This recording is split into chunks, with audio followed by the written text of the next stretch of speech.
Yes. Well, good evening, good morning, good afternoon, whenever you are tuned into this podcast. My name is Marvinetta Woodley Penn, and I am the founder and practitioner of Joy on Life's Journey. Now, many of you probably know me from my previous life or my previous work with Global Girls, and I still work with Global Girls. I'm still a part of that organization. It will be a part of me forever. But now I want more people to get on this train, to get on this information AI. No, that doesn't even make sense. But to get in this, join this critical mass of people who are coming together, who understand that what they might have been taught is not necessarily all of the truth, that there are other awarenesses out there that are possible.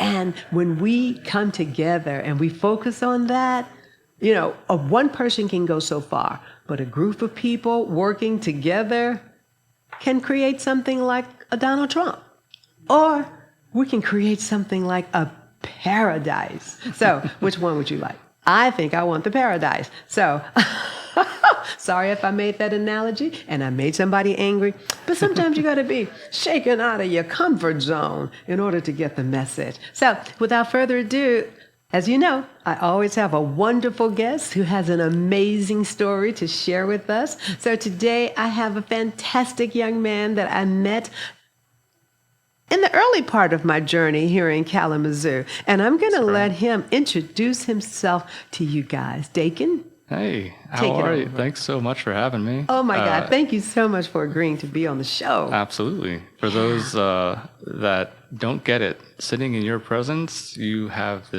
emanating joy. You have a radiance. So it's impossible not to be around you and start to smile and be happy. So You're so kind. Yeah, that's the you truth. guys don't know that I had to pay him a couple of $100 just to say that line before we started the show. Totally not true.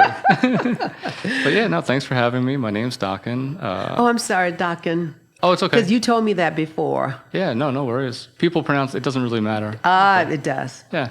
It's your, your parents blessed you with that. Yeah. Or did you decide that for yourself? No, it was a given name. It was a given name. So. Yeah, there's a lot of meaning. There's a lot of love. There's a lot of energy with that name. The name is based on the idea of heart and earth and the combination of the two. And I think there's no real difference, honestly. Like the earth is the heart and the heart is the earth. So, and what makes it move is light. So yeah, you combine light with that initial combination. It's like all things can grow. So that is beautiful. See, we would not have gotten there had I not pronounced your name correctly. And we had this conversation about the importance of a name. There are no accidents. No accidents. I'm so glad to have you as a guest today. I'm glad to be here. Tell me your story. Yeah, well, there's a lot of pieces. Okay. So wherever you want to start, just jump in. We've got an hour. I think let's go early. I can think back to my first memory, and it talks about like the importance of dreams. So I was so young, I was probably between 1 and 3 years old, where I had this one recurring dream, and it was in sepia tone. I remember it clearly even now as a older adult. Oh my gosh. And it must have been maybe like a dozen times I can think that I probably had this dream within that 2-year period. But it was having angels come down to me. And I didn't know what angels were at the time, but as a young adult, I was aware of what that is, of course. Yes. And it was two. It was a pair of angels. And again, they're all sepia. The whole scene is sepia. And they're flying down, hovering a few feet above me and saying, come on, come up with us, come up with us. And I was like, I don't know how. And they were like, kind of laughing in like a fun, giddy way, not like in a mean way. And they're like, of course you know how to do this. Of course you know. And it would always be me slowly rising up, and then I'm out. I wake up. So once I would get a little bit of lift off the ground, that's when I would wake up in my bed. Or in my crib at that point. So yeah, it was one of those wild things. That's a movie. Yeah, right? That's a movie. It's my earliest memory that I have, and it was consistent. I dream often, yes, even now, but That was the only recurring dream that I can really think of, and easily my earliest memory. So, but there's a lot in that story that has helped guide me moving forward. Like the idea of no matter what you think you can't do, Yes. you can trust other people to like kind of get you out of your shell. And you also have to be mindful too. You can't just blindly trust anybody. But Indeed. I look at those dreams as very important because they kept happening over and over. And that, don't just limit yourself to what you think is the standard, like the plain ground. Your feet are meant to be on the ground, and we have this thing that we say is gravity or density, however you want to look at it. But maybe there's another dimension you can play with. Maybe there's another space that you can allow your imagination to bring you to and make it real. So, it's one of those earlier... there is so much to just unpack for a couple of minutes. If I Sure, may. yeah, of course. Those energies were around you. Oh, And yeah. I believe that they're around children. Children may not be as open to those dreams. They might be afraid because of the environments that they're in. You're not supposed to be dreaming like this. But I think that those energies were showing you, we're always here for you. Oh, yeah. We're always hovering around you in the daytime, in the nighttime, and you can rise to any level in any experience that you might want to rise to. Absolutely. Oh, I feel that because that's good. I feel energies around me all the time. You know? There's definitely energies around us. I mean, All and the it's not even just like something that's embodied in like the idea of like a single form. Yeah. Like you can just look at even the space here, and I know we look at all this as being inanimate, but there's energy in everything. And we all know that from even a scientific perspective too. Yes. Like, all molecules, all cells, everything that exists, the atom itself, like that, those things all have this incredible energy to them. So, yeah. I took the girls to Ghana. When I had Global Girls, we went to Accra, and then we took a trip down to Cape Coast. Okay. Where the slave ships would come in and get the slaves. And on one trip I took them twice, two groups of girls on two different trips. And we stood in the cell where the women were kept. And these energies just crowded around me, almost suffocating. And I was like, oh my God. And I just burst into tears because I knew that they were there. Their physical bodies had left, but a part of them was still in that cell. And there was trauma there. And energy is real. But there was also joy. There was a combination, and they wanted me to express that, I feel. Because it was not painful tears. It was just tears of, what do I do with this? Yeah, sure. What do I do with this? Yeah, feel it. So, Allow yourself the just energies, to feel oh it. my gosh. And come in. Yeah. Yeah, it's... And share. Yeah, exactly. Yeah. Yeah. Oh, So- how beautiful is that? Thank you. Yeah, it was a nice thing, especially now, like as an adult, like to reflect back on. I think there's a lot in there that has helped guide me, even though it's like a short little piece. Like there's not much in the story, and I could go way in the future. Those angels have been back with me, and it's odd. Like to say angels, they present as angels, but it's the kind of energy that it goes beyond that definition. Yeah, right. It's not just, what we've been taught maybe in like, Catholicism and so forth. It goes way beyond that. Yeah. It's very supportive energy is what it is. I love that. I love that phrase. Yeah. Supportive energy. It's true. Like when the earth is a living thing. Yeah. Right. And we're here as like stewards on the earth. We're living as well. Everything is listening, and you can put out anything that you want to. And if it comes from your heart, it's the best space for it to come from. And those energies, whatever they are, they're infinite. Just like ourselves, our energy, we live on forever. The body may die, but we continue. There's no doubt about that. Some may doubt that, but It's okay. Yeah, If they do that. exactly. That's Come fun. on in. Yeah, The water's come on in, fine. You'll get it. Play with these ideas with me here. You don't have to agree with them, but indeed. and it's just great to know, like, whatever you're going through, whatever difficulties or whatever like celebrations you're going through. There's always a lot of incredible positive things that you might want to put out there in words or in feelings and express it in a certain way.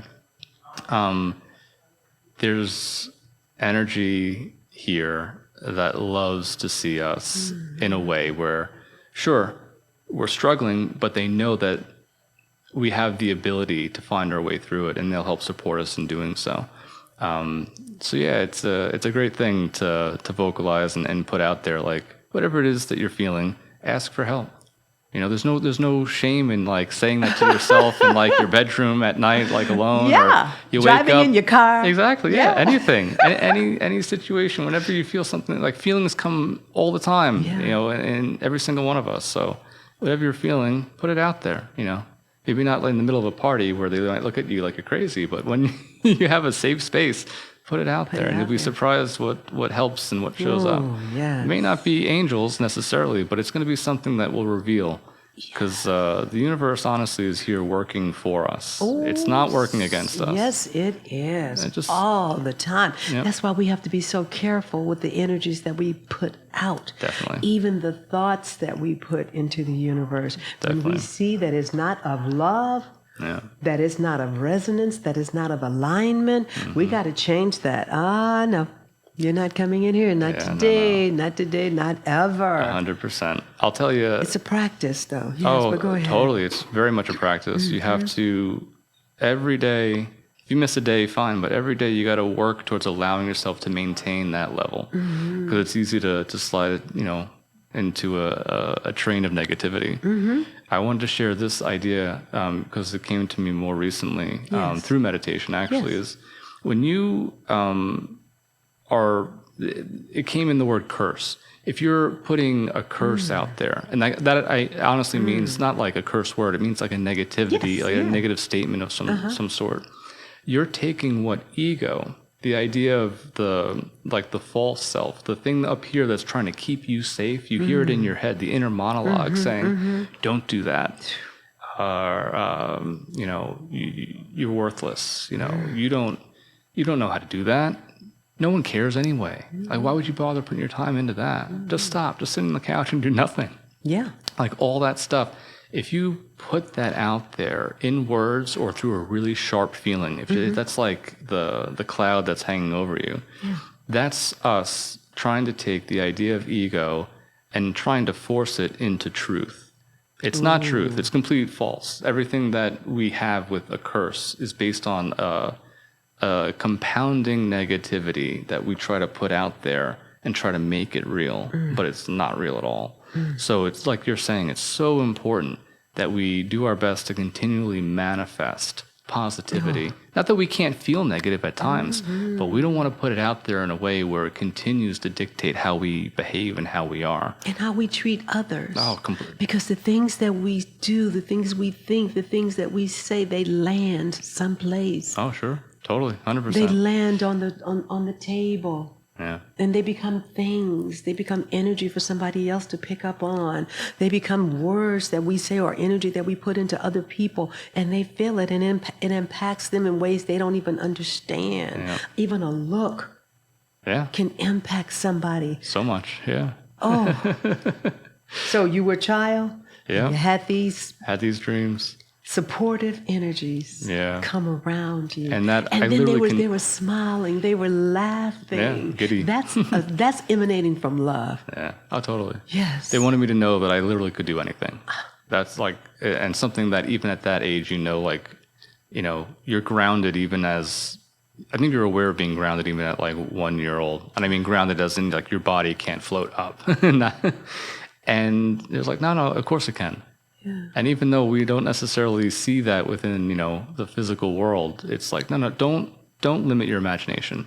Keep that imagination open and play with it. Yeah. So another idea, a story that I can think of, early We're just going to too. go. Yeah, Guys, we're just going to go. Just go with us. Play- Just open your mind. Play with your mind. Yeah. You know, you might be stuck on something. I need to lose weight, or I don't like the way I look in this, or I don't like the way they treated me. Open your mind just for a few minutes and play.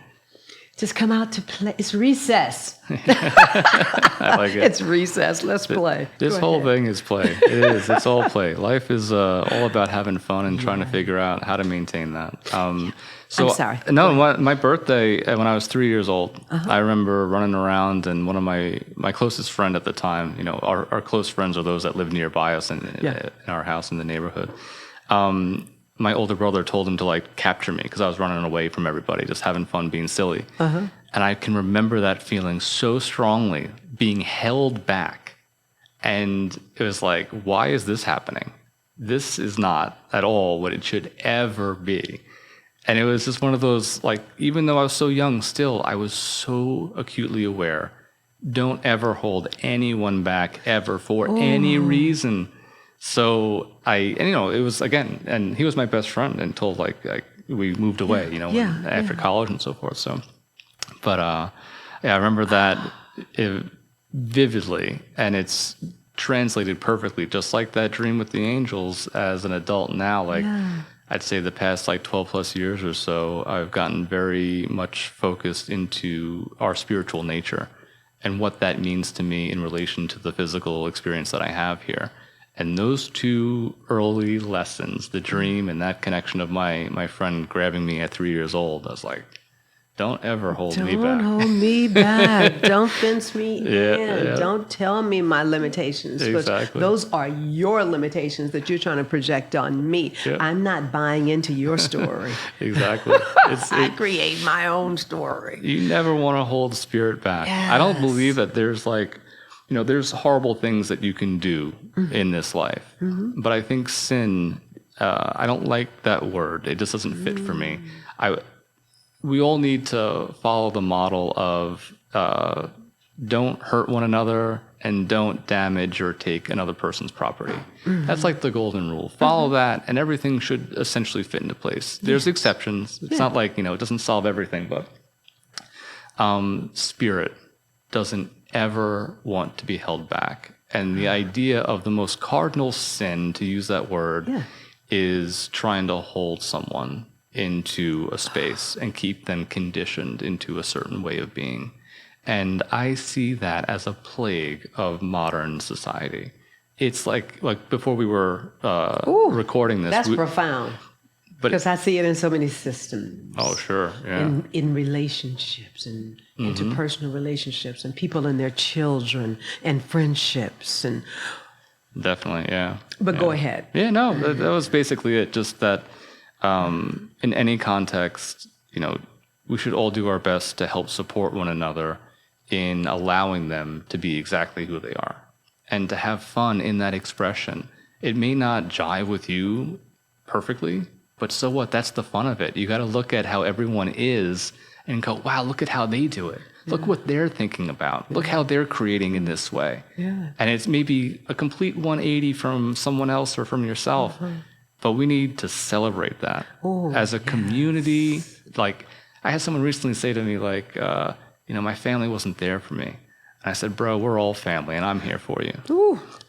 If we recognize it's so easy to divide and keep us thinking separate. But if we can look at one another and say, yes, we are all unique. We all come from different backgrounds and different ways of life, some harder than others based on different perspectives, right? But deep down, the energy that we are, the spirit that we are, I know for a fact with what I've been going through in these past 12 years, it is one thing. It is this loving, supportive energy. I embodied it as angels in the story with the dreams, but it's not that is part of the one thing. All one thing. Yes. And again, it doesn't mean that we don't have our individuality and our uniqueness. We maintain that throughout this infinite and eternal wild ride that we're on. But here on this earth, at this time, we are in these bodies. For a reason. Now, I don't know what we're going to be 2,000 years from now. Have no idea. But we are here in these bodies now, but we have been conditioned to think that these bodies are it. Yeah. But if we look at how these bodies change, I am the same person I was when I was 1.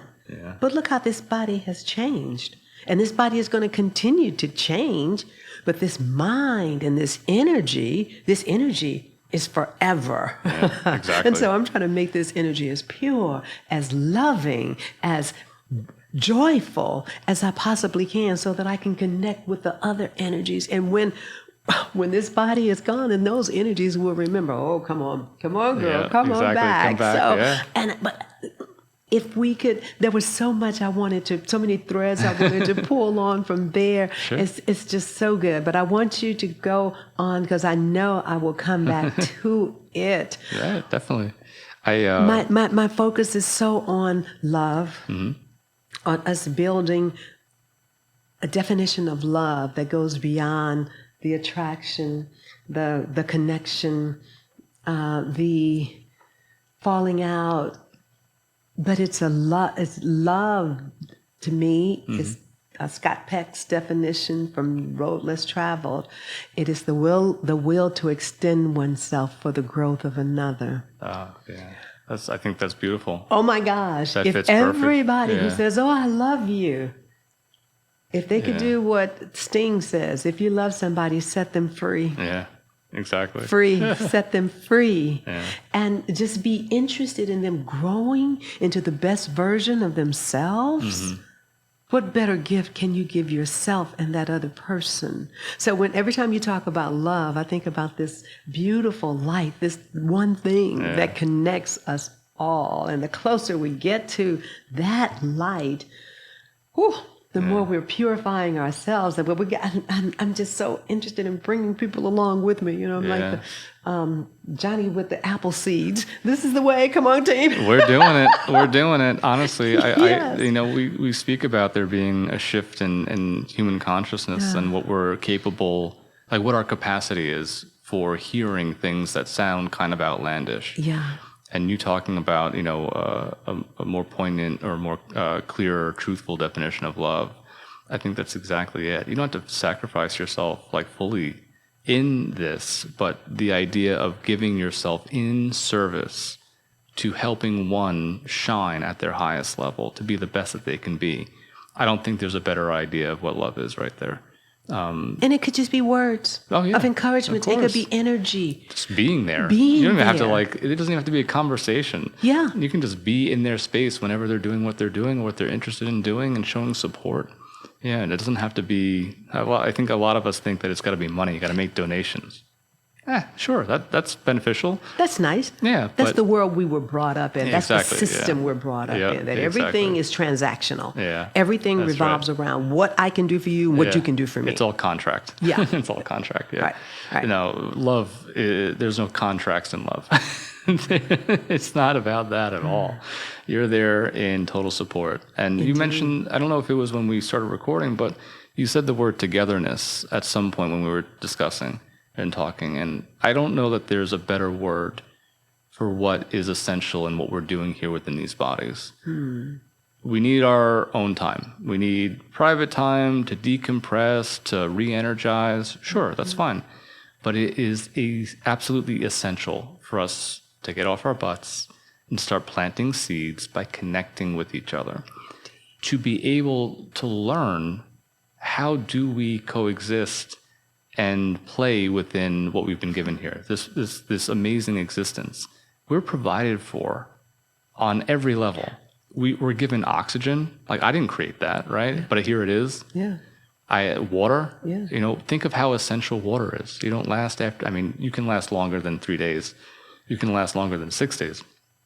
There's people who are yogis who have lasted like weeks, multiple weeks. But on top of that, then you have food. Like, we have the earth that provides all this incredible sustenance for us. Yes. It's like packed with nutrients. We don't have to do anything to it. It's right there, ready for us. Thinking about an apple coming from a tree. It's the perfect size for the palm of our hands. It's built for us. It's built for us. It's built for us. That's beautiful. But it's the truth. It's all here. It's abundant and free giving. Our systems have, monetized all of it. But the point is, like, It's all here, ready for us. Nature on our side. Exactly. Get letting out us there. know we're here. Learn how to connect with people just by just planting seeds. Sometimes it doesn't go well. Sometimes it will. You never know what grows out of what you plant. But you got to put the time and action into finding places where people hang out, Indeed. interacting, having fun conversations, and like I said earlier, celebrating what you see as different from how you are or what you think how you might handle something. Yeah. And that is the true connection. If you can do that and just be like excited by the differences, then I think that whole idea of a new consciousness kind of showing up for us is going to be a tidal wave that nobody can hold back. Oh. It'll be beautiful, right? You know, that's in the beautiful. Celestine Prophecy. I know that book, yeah. Prophecy. I haven't read it. Yeah, I read it a long time ago. My friend gave it to me. Then I was talking about it with another guy who had read it, and he gifted me a poster with the 7 paths on it. Sure. And I have that in my bedroom, huge, framed in my bedroom. And this collective consciousness, this mass movement of people who realized, no, there's something more than these systems. And they start to say, I am in this system, but there's so many of us, we're going to break this system wide open. Yeah. And before you even know it, you're going to be like, yeah, let's break this system open. Because great. I understand too, that even the managers and the owners will be like, yeah, there is another way. There's definitely a better way. A far more harmonious way. Yes. Now, we've got to you being a baby. Yeah. We got to you being 3 years old. Yeah. Now, what was some of the, because we've already done 30 minutes almost. Yeah, sure. And what were some of the other moments? But this is fabulous, so don't think you have to rush. But to get from where you were to where you are today and where you're going to be tomorrow. Sure. Yeah. What were some of those moments? I can go right to like the biggest piece of it based on time frame. I think it's No, the right don't thing. worry. No? Okay. No, we'll just meander. There's other stuff like with regards to what I experienced in school, and let me say I came from an incredibly loving family. I can tell. And I know based on my friends growing up that not that they didn't have loving families, but there was issues, right? Yeah. I don't really recall there ever being any major issue within my immediate family, my parents, my brother, and myself. All of that interaction was very supportive and loving. And I was blessed and lucky to have that. Mm-hmm. So when I had my own family, I was married for 10 years, and we have 2 kids, and they're amazing children. Mm-hmm. Now they're not so young, but what was so difficult, like the big hiccup in my life, there's been a few, but the real big one was going through divorce. And what that did in terms of everything that I thought I was at that point, everything that I've learned by going through the system, like all of us do for the most part. I had definitions, very hard definitions about what something is supposed to be. Oh. And you don't realize that when you're going, when you're just living your life. Mm-hmm. It took what was like this heavy interaction. It was like something that had to be dealt with. Mm-hmm. Mm-hmm. So 3 years before the divorce took place, I'm still living in the home, and I have my young children, and the love is intense there for my kids, as it is for their, the mother with our kids. But we had a really awkward relationship towards the end. It wasn't it was more of a dictatorship than an actual partnership. Oh. And I felt that pressure, similar to like the idea of being held as a 3-year-old by my best friend back at that time. Oh. So I did anything and everything that I could to maintain being in the relationship. Yes. And there was lots of discussions and talks to try to work through that. Mm-hmm. But she wasn't hearing it. She thought that everything was fine based on her upbringing. She had a much more difficult upbringing in her family. So she has a very different definition of what is a good relationship. Mm-hmm. And for me, what is a good relationship is also very different in comparison. So there was no meeting of the minds, no matter how much I had, to to show her and explain it to her. Yes. I went to therapy. I even took, I don't take any medicine whatsoever, Yes. or drugs, I should say. But Yes. at that time, I was willing to do anything because I didn't realize what I was feeling. It was like anxiety attacks and just, like I said, a heaviness. And it led into a depression. And I never had anything like that before at that point. What does depression feel like? It's like the lowest of the low, for those that don't have any understanding or experience with it. And I'm sure there's, varying degrees for every person, but it was like hell. It was, I could visualize like what I was going through at the time, and it felt like being at the absolute lowest level of ground. It was like hard rock, and I couldn't maneuver anywhere. And that's just, symbolic of what it felt like. It's not the actual experience, of course, but I don't think that I've experienced depression. I've experienced sadness. Sure. But my brother went through serious depression, and I would try to understand what he was going through, but I've never heard it described. It's hopelessness. Like that. It's complete hopelessness. Like when you get up, there's no motivation, there's no energy.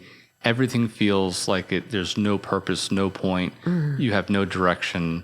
And it's like no matter what you try, don't bother because it's not going to work out or turn into any kind of fruit.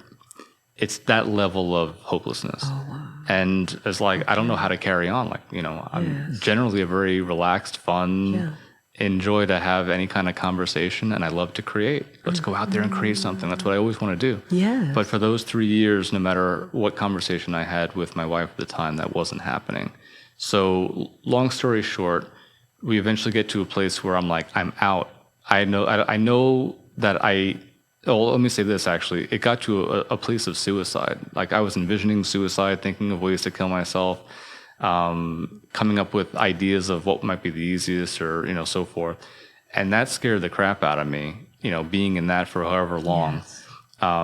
And that was it. When I got to that point, I said, suicide's not me. Yeah. That's never been me. Like, where does that even come from? Oh, those spirits. Yeah, those spirits came back. We're going to get there. We're going to get there. Oh, so my I got gosh. out. I got out. Despite my definition of what a family is how I was raised. Yes. Based on my loving parents and having a father be in the house. So I had to break that definition that I could still be the father that I always wanted to be, just not in the home, because I cannot be with this woman the way that she is at this period of time. I want to give her the respect that she could develop into whoever she wants to be. Indeed. So what happened was I moved, as difficult as that was, and it wasn't like the end. It wasn't like rainbows and puppy dogs after that. It was a difficult time, but I learned to give myself space and recognized I don't know who I am outside of this relationship. And this is where the gold came. This is where all of the beauty showed up. Because I was at the lowest point I've ever been in my life, feeling, like I said, completely hopeless. Even though I got out, it didn't feel right because I wasn't with my children. I didn't really fully break that definition yet. Yes. So I had a dream. Shocking, right? Ooh. Based on it starting with a dream. I had a dream. Oh my gosh. And the dream itself doesn't matter because what actually took place in it doesn't matter. It was the feeling that was embedded in the dream was so overwhelmingly intense in the best way possible. It was truth, unlike anything I've ever experienced. And it was, you need to learn how to love everyone.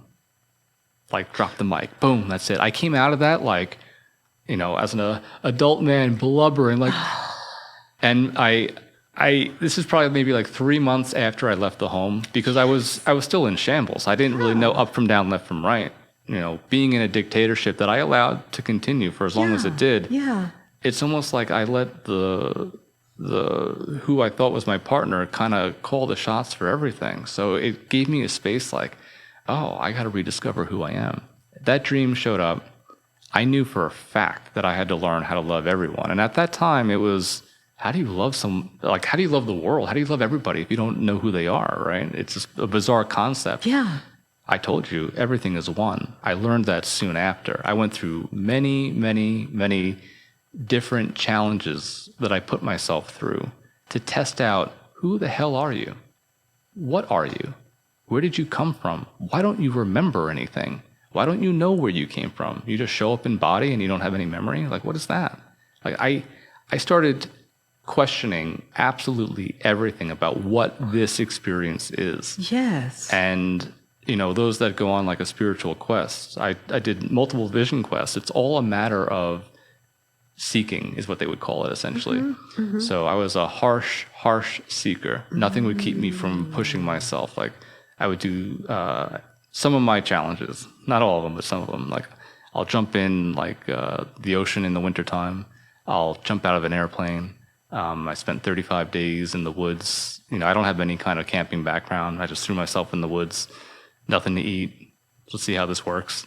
I did breatharianism, so 21 days of no eating. I did 6 full days of no drinking anything. And that was really, amazing stuff that really pressures you to see what you're made of. Yeah. And it's I highly recommend anything that your ego, if you hear the inner monologue say, no, don't do something. That's what you should do. My motto was, yes, get off your fucking ass and do it. Pardon my French. You got to get out there and do it. Yeah. So whenever I heard no, which was a lot, I had to go do stuff. Growing up, I took on my dad's fear of needles. He would always talk negatively about needles, so I just inherited that. So, I used to work at a hospital system, and they would do blood drives a lot. And they'd ask people to give blood. I'd be like, no. Somebody that used to work for me was like, you just said no. And he knew my whole, like, if you say no, you got to go do it. It's like, I got to go give blood now. So I put my arm out and, I looked at the needle as much as it pained me to do. And I just watched the needle go in. It's like, all right, I think I can deal with that. Yeah. So just facing your fears and challenging yourself to do whatever it is to find out what are you made out of and what are you capable of doing. And that's just a small piece. Like, once you go through that, you might think it's silly and why bother.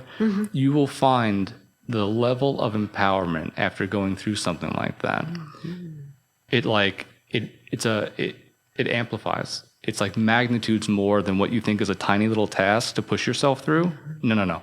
Always get to the finish line, because what shows up after will be beyond your wildest dreams. You don't do it for a reward. Never do it for a reward. No. You do it as a test. Yep. No, that's it. You go. The reward is simply to have done it. Exactly. 100%. Yep. Simply to have done it. Yep. And you can say, I did it. This is what I learned. And oh my God. Yeah. This is what I now know. Or no, I don't know. Yeah. But this is what I feel. Yeah. This is a new level of awakening, a new level of insight. Exactly. Let me walk into that and see what's next. And what's next? And what's next? Oh my God. And like those energies we were talking about, whether you want to call them angels or spirits or supportive, we're going to call them supportive energies. It's exactly what it is. Yeah. They are watching everything, and not in like a weird way. They're watching in like, there it is. He got it. He figured it out. Yeah. And not like completely. It's never complete. It's always a grand mystery. Yeah. Don't ever think you're going to learn like what the whole mystery is all about. It's always a grand mystery. But you get pieces that open up in new ways where you can see the same thing in a new way that becomes like a wave of refreshing, get up there and try something new based on this new perspective, based on this new way of seeing it. Yeah. It's like a beautiful vision that shows up as a result. So based on the challenges that I presented, that's what enabled me to have what I would consider spiritual breakthroughs. So seeking in ways, going to all different countries. I've been throughout the world, going to different, I'll just say certain spots that are fantastic. So Egypt was amazing. I spent 3 weeks there. Went to Australia, many fantastic locations throughout there. Went to Kauai, the smallest island in the Hawaiian Islands. Highly energized spaces. And Sedona, I've made many, I mean, that's probably the place I've been to the most. I went there on like a solo journey the first time, not knowing anything about anything. About where to go. I went to Sedona the same way. It's gorgeous, right? Not knowing Yeah, it's the best way to go. Yeah. It's one of the most magical places I've ever been to. Peru, been to Peru twice. So yeah, there's just a lot of great things that I did in that seeking period. Yes. But just to like truncate all that down into like a tiny little thing, what I got out of all of that, you don't have to go anywhere. It may be necessary based on, where you are in your life, but ultimately where you are, what you have where you are, you can create exactly who you want to be or who you're meant to become in that spot. Mm-hmm. You don't have to go get, pay for this class to get that knowledge or to work with this guy or this master or this program or, you don't have to do any of those types of things, or you got to go to this like sacred location in Northern California. Like, it doesn't matter. Not to say that it's not important for some people, especially, like I said, at certain times, but just know you have everything that you need right here in your body. Our mother, our true mother, the earth, if you don't like that concept, think about this for a second. Everything that she is has been put into everything that your body is. And the energy, the center of that, I was going to say, is everything that animates that is the energy in the center of your heart. And with that body and that heart, you have everything that you need right there to decode any issue or problem you are having. There is no reason to go out there to the gurus. I mean, you can. You can. You absolutely can, and it might work, just as well, or maybe even faster. And sometimes it's just good to get that reinforcement. Sometimes Definitely. it's good to get that Support. community, that support. Supporting energies. Because you never know where you're going to get this message from. Exactly. Sometimes. Yeah. No, but definitely. it is all, you're so on point, it's all, once you become aware, you're conscious of it. Mm-hmm. You can take any moment and turn it into something really huge. This moment that we're sharing right now. Yeah. All kinds of spirits are dancing and laughing and singing around in this space. Oh my God, I feel them. Yes. You know how you mentioned joy, how big Yeah. joy is in having ambassadors for joy. Yeah. Joy, for those, I don't know if you can see the table, but I brought like some notes that I created before. Yeah. Here. We were You joking can hold them about up. it. Oh, it's okay. Yeah. Show them to the people. They can't read them. But yeah, that's fine. But this is the preparer in him. Exactly. Because he's a filmmaker. We're going to talk about that soon. Gotta have connections to story pieces, right? Indeed. But joyfulness is my number one value. I told you I have a value system, top 5 values. Joyfulness is number 1. We can take any situation that we've been through, even the horrible ones, ones that we would consider to be the worst of the worst, maybe even traumatic like experiences. Not right away for those really intense ones, but ones that are a little bit less so. You can find lightness, a little bead or point of light in what feels like overwhelming darkness. And you can turn it into something that you can smile about. As horrible as that may sound, I'm going to give an example. This isn't my life story, but someone who had their family murdered. All of their family murdered. The daughter was left alone, lost her 2 brothers and her parents to some sort of horrible situation where competing governments were like putting out horrible propaganda to get people riled up. And the people were at war as a result. So horrible things happened, and this daughter lost her whole family. And within about 4 months, when the people were put on trial, there was some sort of they got the country back in some level of order, and they had the daughter go to court, and she goes, "I forgive him, the man that did the horrible act." It's like, how do you get there, right? I'm not saying that that's for all of us to get to a spot, but if she could do that going through, she lost the people that were most important to her in the worst possible way, and she found some sort of lightness in her heart to say, "I forgive you." I use that as a model very often when I'm going through difficult times in terms of dealing with forgiveness. Forgiveness is like the greatest thing that we can do for people. And for ourselves. Because why hold on to that in a way that's going to hold you and make you bitter forever? That 3-year-old. Exactly. Holding you. Yeah, right. Oh, yes. Oh, yes. So I just want to, I mean, again, it's a harsh story and a very difficult one to think about, but if she can find forgiveness in her heart, I want like the rest of us to think, oh, what we're putting such weight onto, maybe it's not as big as I'm thinking. Maybe there is room there for a little bit of light to allow us to forgive. Because forgiveness allows us to be together, and together allows us to grow as a community. And communities allow us to turn this experience into something that, like you said earlier, is heaven on earth. We can create a literal heaven on earth. Indeed. Just takes the ability of being compassionate and allowing ourselves, instead of competition, it's cooperation. Find a way to cooperate. Yes. Again, you don't have to agree. You don't have to fully agree. Just respect the fact that other people feel differently. Celebrate the fact that people think differently. Yeah. And then we can come together and create something absolutely glorious. Yeah. It's already glorious right now. It's just hard to see because we've been so conditioned. But we can make it so easy for all of us to recognize, oh, this place really is glorious. And I can change my mindset. I can change the way I look at this thing, the way I think about this thing, the way I think about this person, the way I think about this story that I've been telling myself about my life.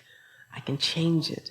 Yeah, That definitely. is one of the gifts that we are given as human beings, that we have the power of choice, that we can change. We just got to get the motivation. We just got to leave those systems that tell us that we can't.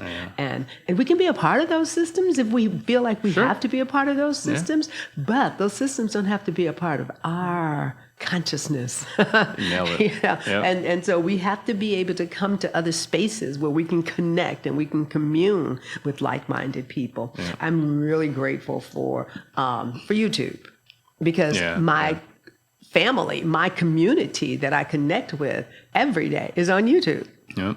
You know, Exactly. I don't follow the news. I'll hear what's going on, but then I'm going to turn on something that's going to feed my spirit. Yeah. That's going to let me know you're not crazy. Yeah. No.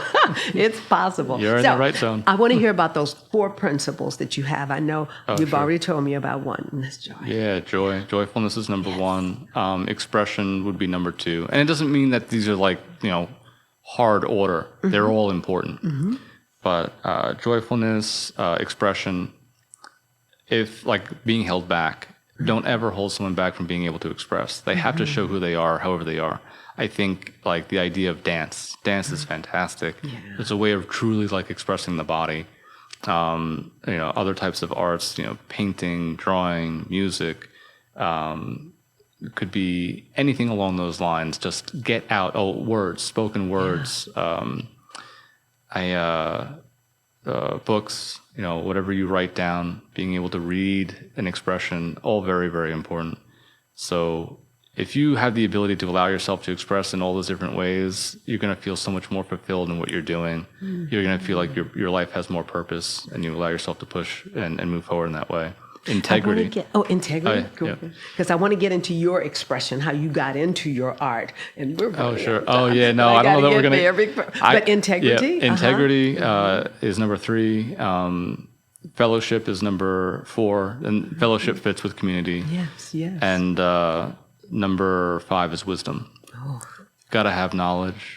You got to be able to. Well, knowledge. I mean, everything has a definition. Feelings aren't the same as emotions, and wisdom isn't the same as knowledge. Yeah.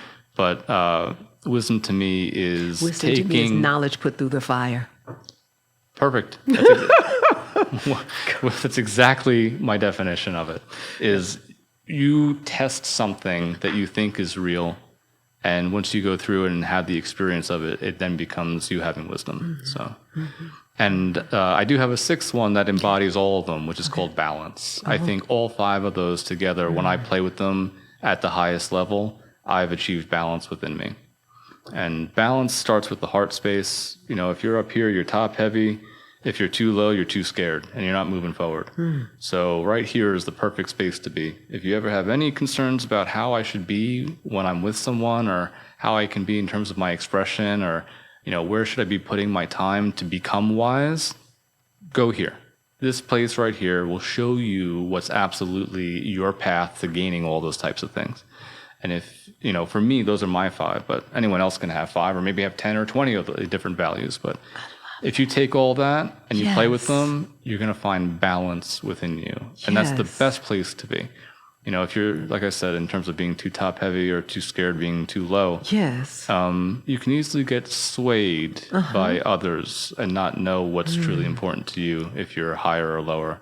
So the middle is the spot to be. The heart space. Yeah. Yes. Like I said with my name, heart and earth, these two things, the ground and earth herself gives me my stability. She's like the symbol of stability. Think about what life would be if we didn't have that. We wouldn't have life. It wouldn't work.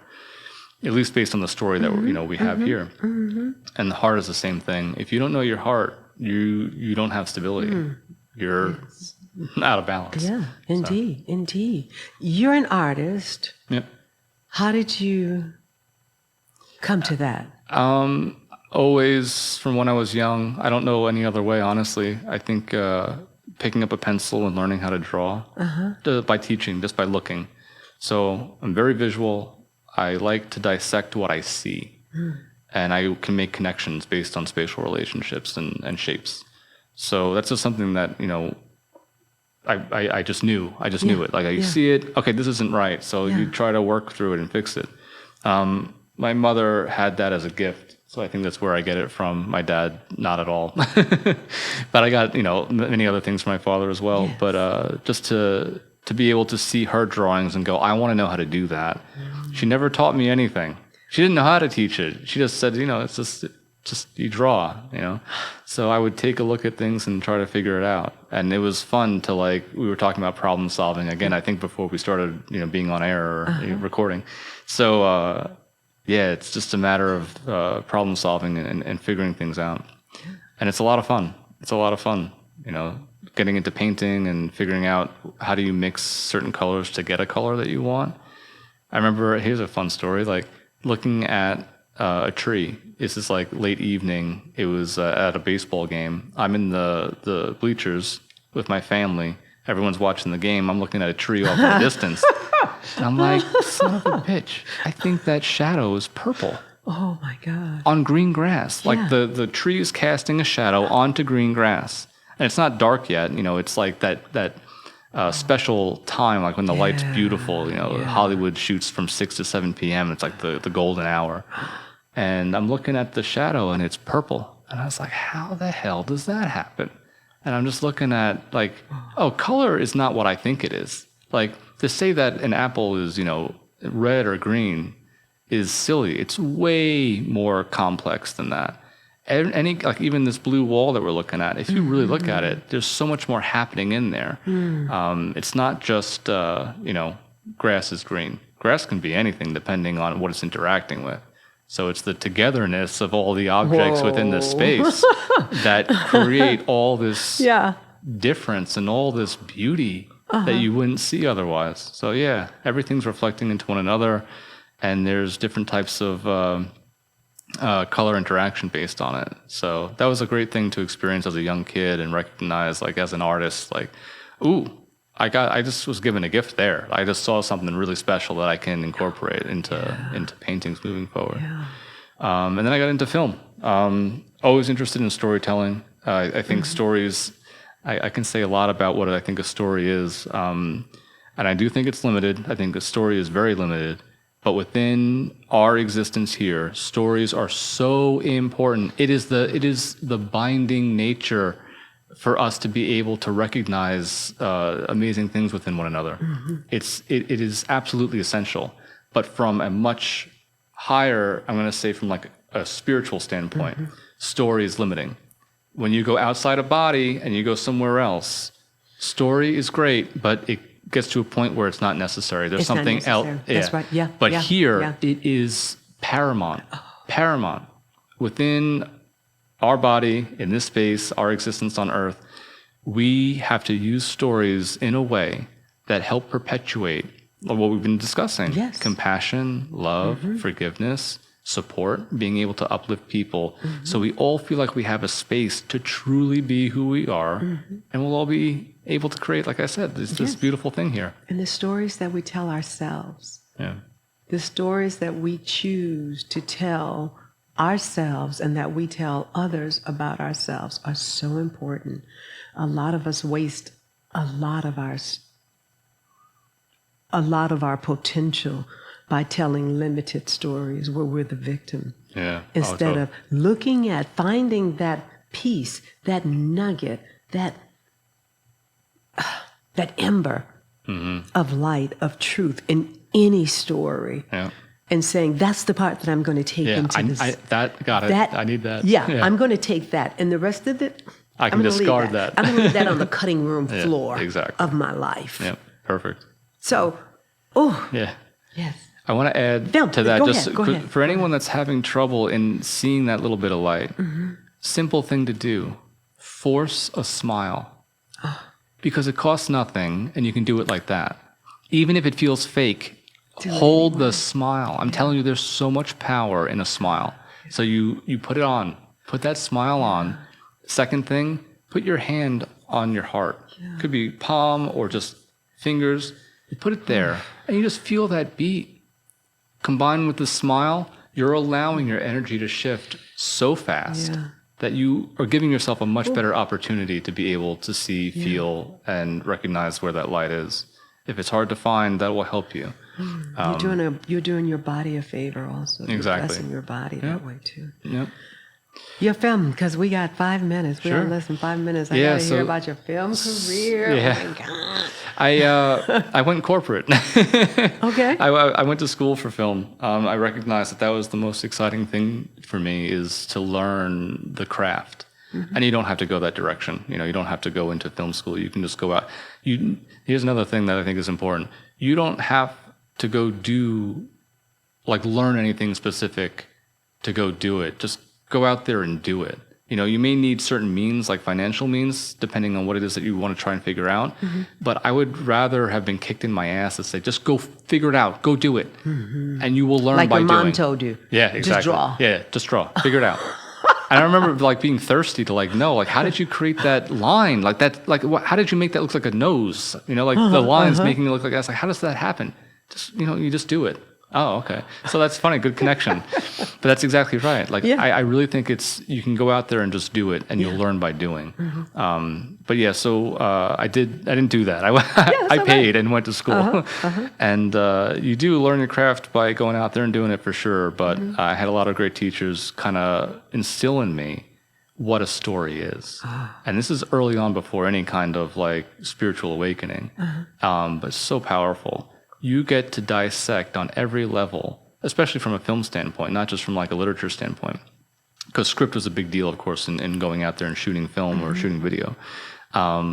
You see what everyone in Hollywood does and how they do it effectively, just by recognizing how stories can unfold in certain ways and knowing all the building blocks of what story is. So it's a lot of film language, so I won't say it here, and it won't really necessarily make sense, but just seeing each of those play out when you do watch feature films and you go, oh, I know exactly what that is. Oh, that's why that worked. That's why I felt this. That's why I felt what I just felt in that scene.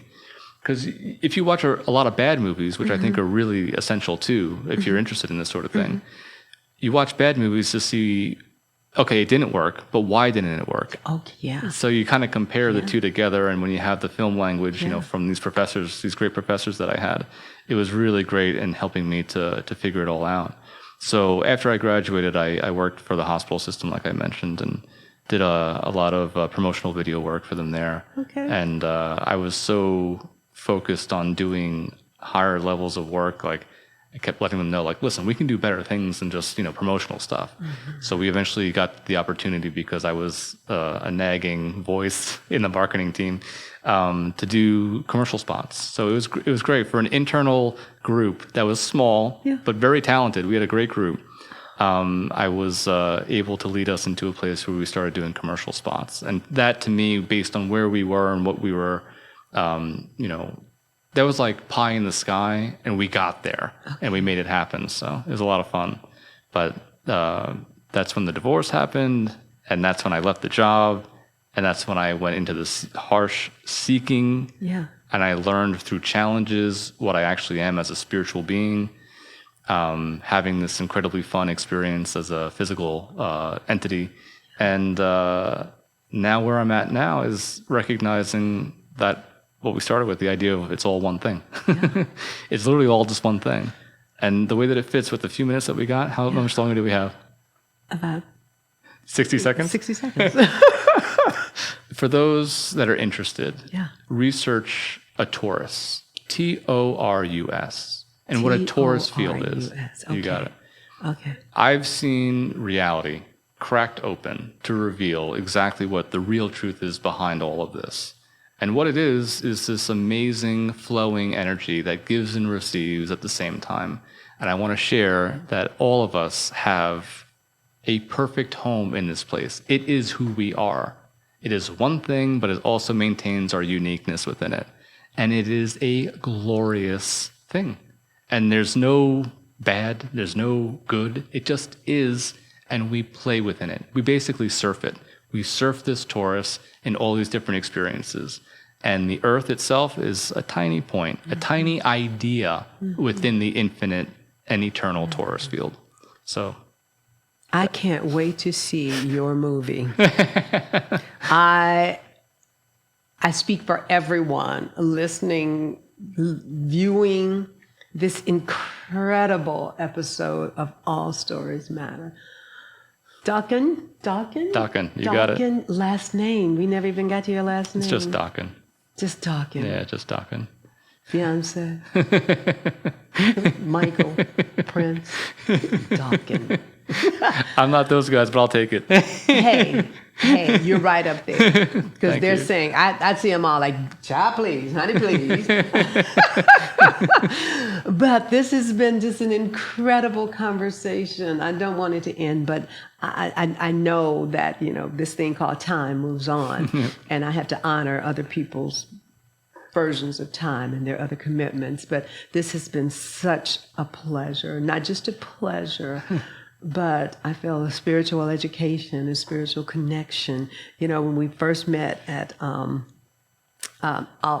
meaningful conversations. Yeah. I knew that there was something, and we talked, and you sent me some things, and it was wonderful. It was just not the right time at that time for us to go any further. But this has been just incredible, just what my spirit needed, and I think that people out there also got it. You guys can let me know, because I'll be posting these on YouTube and on Spotify soon. So. To grow that audience, to get that mass, that conscious mass that we're talking about. Yeah, we're a part of that. Absolutely. Thank you for honoring us with your time, your wisdom, your joy, everything. Thanks so much for having me. And thanks so much to you guys out there. I know you got it. I can feel that you got it. Until next time, spread the joy. Know the joy. Live the joy. Spread the joy. Bye-bye.